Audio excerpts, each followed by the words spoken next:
अगर आप मुसलमान हैं तो स्किप मत करना। फिरका प्रस्ती के बारे में कुरान में अल्लाह ताला ने क्या फरमाया है, आइए जानते हैं। कुरान की सूरह अल इमरान की आयत नंबर 103 में अल्लाह फरमाते हैं, और तुम सब मिलकर अल्लाह की रस्सी को मजबूती से थाम लो और आपस में मत बंटो। अब सवाल यह है कि अल्लाह की रस्सी क्या है जिसको थामे रखने को कहा गया है। सही मुस्लिम हदीस नंबर 2408C में अल्लाह की किताब यानी कुरान को मजबूती से थामने को कहा गया है। इससे साबित होता है कि अल्लाह की रस्सी कुरान है।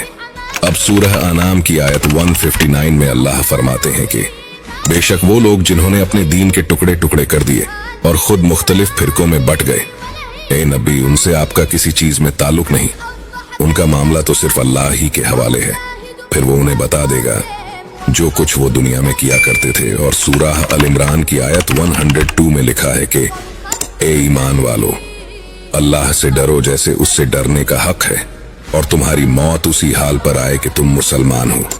मेरे मुस्लिम भाइयों, अपने आप को सिर्फ मुस्लिम कहो, अहले हदीस सुन्नी शिया मत कहो, और कुरान व हदीस को खुद से पढ़ो और उसी को फॉलो करो, नहीं तो गुमराह हो जाओगे। इस वीडियो को शेयर जरूर करना और हमें लाजमी फॉलो करना, क्योंकि हम हर बात रेफरेंस के साथ करते हैं।